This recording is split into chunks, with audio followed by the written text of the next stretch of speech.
स्वागत है आप सभी लोगों का। ऑपरेशन रिसर्च का ये हमारा सेकेंड लेक्चर है। यूनिट फर्स्ट चल रही है आपकी और क्वेश्चन के हिसाब से हम डिस्कस कर रहे हैं। तो आज जो क्वेश्चंस हम डिस्कस करने वाले हैं यहाँ पे आपको स्क्रीन पे दिख रहे होंगे और ये दोनों क्वेश्चन आपके एग्ज़ाम्स में पूछे गए हैं, यूनिवर्सिटी एग्ज़ाम्स में। What are the characteristic of operation research, क्या होती है कैरेक्टरिस्टिक ऑपरेशन रिसर्च की। 3 मार्क्स में पूछा गया था। सिंपल है, आप हाफ एन पेज लिख दोगे, जो कैरेक्टरिस्टिक यहाँ पे बताए जाएंगे वो लिख दोगे, पूरे मार्क्स मिल जाएंगे आपको। And second one is the explain करना है आपको फेज ऑफ ऑपरेशन। ऑपरेशन के जो ऑपरेशन रिसर्च है उसके कितने फेज होते हैं, you have to explain that. तो चलिए पहले फर्स्ट क्वेश्चन को डिस्कस करते हैं कि कैरेक्टरिस्टिक क्या होती है ऑपरेशन रिसर्च के। तो मेनली 3 कैरेक्टरिस्टिक्स होते हैं ऑपरेशन रिसर्च। कैरेक्टरिस्टिक तो आप समझ रहे हो ना, नेचर, ठीक है, गुण, कुछ भी कह सकते हो आप कि क्या है आपके अंदर। जैसे हर आदमी, हर इंसान का एक कैरेक्टरिस्टिक होता है, हर मशीन की एक कैरेक्टरिस्टिक होती है। जैसे सपोज करो आपके पास व्हीकल है, कोई गाड़ी है, तो उसकी एक कैरेक्टरिस्टिक उसकी स्पीड है भाई, कि वो मैक्सिमम कितना तेज़ चल सकती है, मिनिमम कितना तेज़ चल सकती है, या एक कैरेक्टरिस्टिक कह लो उसका एवरेज क्या है। तो इसी तरीके से ऑपरेशन रिसर्च का भी कैरेक्टरिस्टिक होता है। कौन से कैरेक्टरिस्टिक्स हैं यहाँ पे? That is optimisation, simulation, probability and statics. ये 3 कैरेक्टरिस्टिक्स हैं। प्रोबेबिलिटी एंड स्टैटिक्स दोनों एक ही है, तो इसको डिफरेंट ट्रीट नहीं करना है।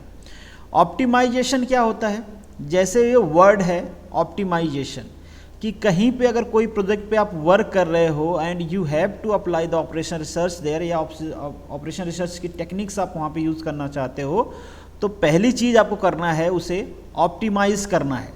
और ये बेसिक चीज़ है। अगर कोई प्रोजेक्ट ऑप्टिमाइज नहीं रहेगा तो उसको फेल होना, मतलब वो मार्केट में सस्टेन नहीं कर पाएगा, वो प्रोजेक्ट आपका फेल हो जाएगा। तो दैट शुड बी ऑप्टिमाइज। हर सेंस में ऑप्टिमाइज होना चाहिए, उसके हर एक स्टेप्स ऑप्टिमाइज होना चाहिए। मतलब जितने भी प्रोसेस वहाँ पे इन्वॉल्व किए गए हैं वो सारे प्रोसेस ऑप्टिमाइज होने चाहिए। जो इकोनॉमिक बैकग्राउंड अगर आप देखें प्रोजेक्ट की, तो वो भी ऑप्टिमाइज होनी चाहिए, उसकी सेल ऑप्टिमाइज होना चाहिए, प्रोडक्शन ऑप्टिमाइज होना चाहिए। एक एग्जांपल से समझिए आप। सपोज करिए कि आपने कहीं पे चॉकलेट बनाने की फैक्ट्री लगा दी। आप चॉकलेट बना रहे हो, बट उसका जो सेल है वो कम है आपके प्रोडक्शन से। कंटिन्यूसली आपका प्रोडक्शन बढ़ता जा रहा है और एक बार क्या होगा कि आपके पास ढेर सारे प्रोडक्शन हो जाएगा, बट सेलिंग नहीं हो रही है। अब उन प्रोडक्शन को स्टोर करने के लिए, जो आपका प्रोडक्शन है उसको स्टोर करने के लिए आपको वेयर हाउस की ज़रूरत पड़ेगी। उसको मतलब चींटियाँ ना खा जाएं, इसके लिए आपको उसके प्रोटेक्शन की ज़रूरत पड़ेगी। इन सब पे क्या होगा, इन शॉर्ट खर्च लगेगा ना। पैकेजिंग की ज़रूरत पड़ेगी, ज़्यादा दिन रखना है उसकी ज़रूरत पड़ेगी, मतलब इलेक्ट्रिसिटी बिल, ये सारी चीज़ें हैं, ये सारे जो कॉस्ट है वहाँ पे आ जाएंगी। तो क्या ये आपका जो प्रोजेक्ट है ऑप्टिमाइज रहेगा? नहीं। अगर आपका जितना सेल है आप उतना ही प्रोड्यूस करते तो आपको कुछ एक्स्ट्रा कॉस्ट नहीं देना पड़ता। एक साइड से प्रोडक्शन हो रहा है, दूसरे साइड से क्या होगा, उसको आप सेल कर दोगे।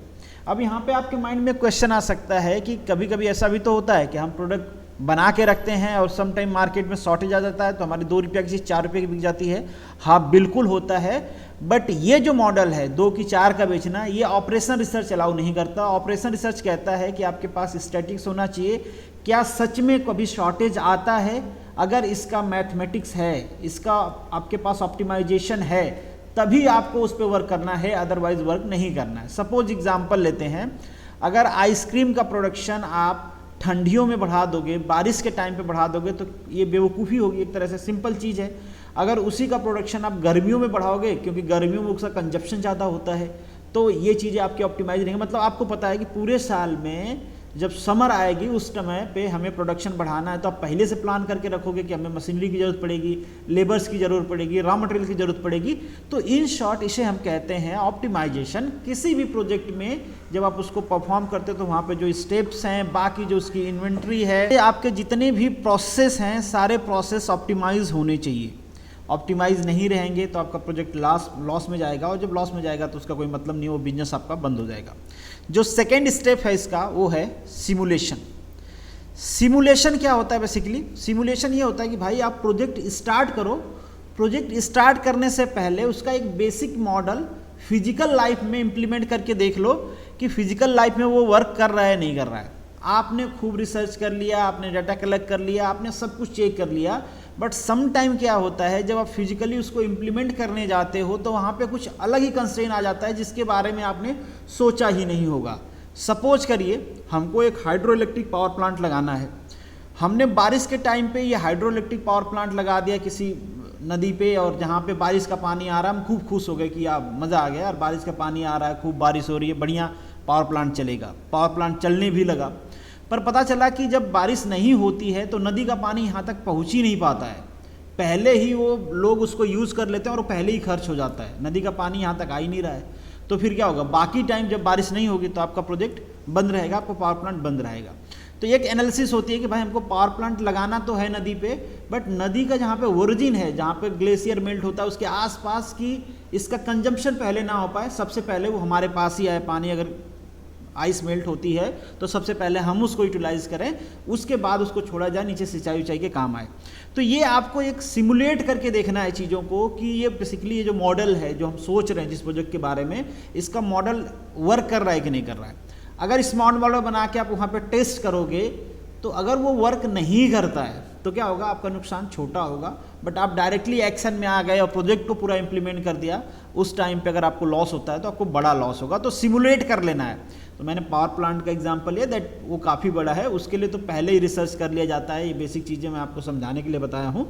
बट छोटे मॉडल पे कोई छोटा काम भी कर रहे हो तो आप पहले उस मॉडल को सिमुलेट करके देखें कि ये यहाँ पे वर्क कर रहा है कि नहीं। थर्ड स्टेप है आपकी प्रोबेबिलिटी एंड स्टैटिक्स, और ये कहते हैं कि मैथमेटिकल एल्गोरिथम बहुत हेल्प करती है आपको मार्केट एनालिसिस करने के लिए। आप कहीं पे भी देख लो, मैथमेटिकल एल्गोरिथम से ही मार्केट की एनालिसिस होती है। जैसे ट्रेडिंग बहुत सारे लोग करते होंगे शायद, या देखा होगा ट्रेडिंग के बारे में, तो आप देखते होंगे जितने भी सॉफ्टवेयर आप यूज़ कर रहे हो वो लाइन बना देते हैं कि देखो ये लाइन है, ये ट्रेंड है, इस तरीके से घटता है, इस तरीके से बढ़ता है। तो वो कैसे बनाते हैं, क्योंकि उनके पास उस कंपनी का स्टैटिक्स होता है कि कंपनी कैसे ग्रो कर रही है, कब प्रॉफिट किया कंपनी ने, क्यों प्रॉफिट किया, लॉस कब की, क्यों लॉस की, रीज़न क्या था, ये सारी चीज़ें। और क्या ये सारी चीज़ें रिपीट हो सकती हैं, जो हमने 1 साल 2 साल कंपनी के एनालिसिस के लिए दिया है, यहाँ पे जो जो चीज़ें थी क्या वो रिपीट हो सकती हैं। अगर रिपीट होने की प्रोबेबिलिटी है तो मैथमेटिकल मॉडल भी आपका उसी पैटर्न में फॉलो करेगा कि रिपीट हो रहा है तो फिर उसी तरीके से बढ़ेगा घटेगा। हाँ, डेफिनेटली थोड़ा बहुत चेंजेस उसमें आएंगे, बट आपको एक अप्रोक्सीमेट चीज़ मिल जाएगी कि हाँ आपको इस स्टेट में वर्क करना है। तो ये बेसिकली 3 चीज़ें होती हैं जब आप मॉडल को इम्प्लीमेंट करते हो। बेसिकली कैरेक्टरिस्टिक्स हैं, ये आपको लगाने ही लगाने हैं। कैरेक्टरिस्टिक है, अगर ये लगाओगे तो सही मायने में आप ऑपरेशन रिसर्च को इम्प्लीमेंट कर रहे हो। अगर ऑपरेशन रिसर्च आपको ऐसे ही करना है तो फिर इनको नहीं लगाओगे। तो कोई ऐसा कोई बेसिक रूल नहीं है कि ये आपको लगाने ही लगाने हैं, बट ये लगाओगे तभी आप ऑपरेशन रिसर्च का आपको फ़ायदा मिलेगा, क्योंकि ऑपरेशन रिसर्च के ये कैरेक्टरिस्टिक्स हैं। जैसे किसी आदमी का कोई कैरेक्टरिस्टिक है, कोई आदमी मान लो लॉन्ग जंप करता है, वो उसकी क्वालिटी है, मगर आप उसको लॉन्ग जंप ना करवा के आप बोलोगे नहीं चल तुमको हाइट जंप करना है, ऊंचाई जंप करना है, तो क्या वो कर पाएगा? नहीं कर पाएगा, क्योंकि उसके कैरेक्टरिस्टिक के अगेंस्ट आप उससे वर्क ले रहे हो। तो यहाँ पे वो उसका वर्क है। जैसे बंदर है, वो पेड़ पे चढ़ सकता है, आपने उसको कहा कि नहीं तुझे तो पानी में तैरना पड़ेगा, और मछली को आपने कहा कि नहीं तुझे पेड़ पे चढ़ना पड़ेगा, तो वो उनकी कैरेक्टरिस्टिक्स नहीं है। आप उनसे वो काम करवा लोगे, हो सकता है थोड़ा बहुत कर भी दें, बट वो ऑप्टिमाइज नहीं होगा। तो उसी तरीके से ये कैरेक्टरिस्टिक्स है, ये आपको लगाने हैं ऑपरेशन रिसर्च में। सेकेंड जो क्वेश्चन है आपका, फेज ऑफ ऑपरेशन रिसर्च, कौन कौन सी फेजेज होती हैं ऑपरेशन रिसर्च की? तो ये भी बेसिकली 3 फेज होती हैं। कल भी हमने थोड़ा सा डिस्कस किया था इसको। पहला होता है जजमेंट, कि आप जजमेंट ले लो कि आपको ये काम करना है, यहाँ पे ऑपरेशन इन्वॉल्व्स हैं, ऑब्जेक्टिव क्या है उसको करने का, उसका इफेक्टिवनेस क्या है, ये सारी चीज़ आपको डिस्कस करनी है। प्रॉब्लम्स क्या हैं, उसका ओरिजिन क्या है, कारण क्या है, इन शॉर्ट ये सारी एनालिसिस होनी चाहिए। कि मान लो ये प्रोजेक्ट आप लगाने जा रहे हो, तो भाई ये प्रोजेक्ट की आइडिया क्यों आया। जैसे मान लीजिए ओयो के बारे में आप लोगों ने सुना होगा, ओयो क्या होगा, ओयो का जो मालिक था उसकी एक स्टोरी है, वो भी शायद आप लोगों ने सुना होगा कि कहीं वो जा रहा था, फिर उसको रूम मिलने में बहुत प्रॉब्लम हुई, तो ये आइडिया उसके दिमाग में आया। तो इसी तरीके से कॉज क्या है, आपको जो प्रोजेक्ट करना है उसका आइडिया आपको कहाँ से आया, ये सारी चीज़ें आपको फाइंड आउट करना होता है। ये चीज़ें होती है जजमेंट करने का। आप तय कर पाओगे कि आपका जो जजमेंट है ये करने का, ये प्रोजेक्ट करने का, आपका जो डिसीजन है वो सही है या नहीं। ऐसा तो नहीं रैंडम सो के उठे और आँख दबाते हुए बोले कि आज तो तेरा भाई ये करेगा, ऐसे करोगे तो प्रोजेक्ट नहीं हो पाएगा। नेक्स्ट जो आपका पॉइंट है दैट इज़ रिसर्च फेज। आपने डिसाइड कर लिया कि मुझे ये प्रोजेक्ट करना है, तो ऐसे नहीं कि बस कर देना, हमने डिसाइड कर लिया भाई एक बार जो मैं बोलता हूँ वो करता हूँ, और जो नहीं बोलता हूँ वो डेफिनेटली करता हूँ। अगर ये वाला ट्रैक पे चलोगे तो नुकसान होगा आपका। आपको जो बोलना है, अगर वो करना है तो उसके पीछे रिसर्च करना है। पहले रिसर्च क्या है कि आप देख लो प्रीवियस जो इस टाइप की कंपनीज़ हैं जहाँ पे आपको ऑपरेट करना है वहाँ पे ऑपरेट की हैं क्या, अगर किया है तो किस तरीके से किया है, किस सेगमेंट में किया है, लॉस हुआ है, प्रॉफिट हुआ है, अभी चल रही हैं, प्रॉफिट में चल रही हैं, लॉस में चल रही हैं, सेलिंग क्या है, रॉ मटेरियल कहाँ पे मिलेगा, बाकी जो कंजप्शन की चीज़ें हैं, लेबर एनालिसिस है, मतलब जो भी प्रोजेक्ट आप लगा रहे हो उस सब की एनालिसिस आपको करना है, सारे डाटा कलेक्ट करना है, उनको सिम्बलाइज करना है, कलेक्ट करना है, एनालाइज करना है, ठीक है। दूसरी चीज़ कि मान लीजिए एक आपको प्लान भी करना है साथ में रिसर्च में कि अगर ये मान लो मेरा प्रोजेक्ट फेल होता है तो क्या यहाँ पे इसी रिसोर्सेज के साथ कोई अल्टरनेटिव अवेलेबल है, ताकि जो हमारा प्रोजेक्ट है वो पूरी तरीके से फेल ना हो, फेल हो बट पूरी तरीके से फेल ना हो। जैसे विजय माल्या साहब की वो जो पैसेंजर प्लेन वाला प्लान था वो डूब गया, उनके पास कोई अल्टरनेटिव था, ऐसे ही जंप कर गए, कूद पड़े, बैंकों से पैसा लिया, दूसरे का पैसा था, कोई फर्क पड़ता नहीं, डूबे तो डूबे, डुबा दिया उन्होंने। तो इस तरीके से नहीं करना, चलो ठीक है डूब रहा है तो क्या उसका अल्टरनेटिव हम कुछ कर सकते हैं वहाँ पे, ठीक है, अल्टरनेटिव प्लान होना चाहिए, अदरवाइज प्रोजेक्ट की डूबने की प्रोबेबिलिटी के केस में आप पूरी तरीके से दिवालिया हो जाएंगे। एक्शन प्लान, एक्शन आप सभी को पता है कि अब जब फाइनली सब कुछ आपने कर लिया, अल्टरनेटिव बना लिया, रिसर्च कर लिया, सब कुछ एनालिसिस कर लिया, जजमेंट है आपके पास रिसर्च है, अब बस एक्शन लेने की जरूरत है। ऐसा नहीं कि पहले 2 स्टेप कर लिए एक्शन लिए ही नहीं, एक्शन तब नहीं लेना है जब पहले 2 स्टेप आपके फेवर में नहीं है, अगर पहले 2 स्टेप आपके फेवर में है तो एक्शन लेना है। और एक्शन में ये सब भी ध्यान रखना है कि आपने जो सिमुलेशन किया या इसके पहले जो 2 स्टेप्स किए थे, जब आप एनालिसिस कर रहे थे तो वहाँ पर आपने क्या एजम्पशंस क्या लिए थे, का स्कोप क्या था, लिमिटेशंस क्या था, अल्टरनेटिव्स क्या थे, ये सारे आपके माइंड में रखने हैं जब आप एक्शन लो तो, ठीक है। तो ये आपके फेज हो गए ऑपरेशन रिसर्च के, and this is the end of this video.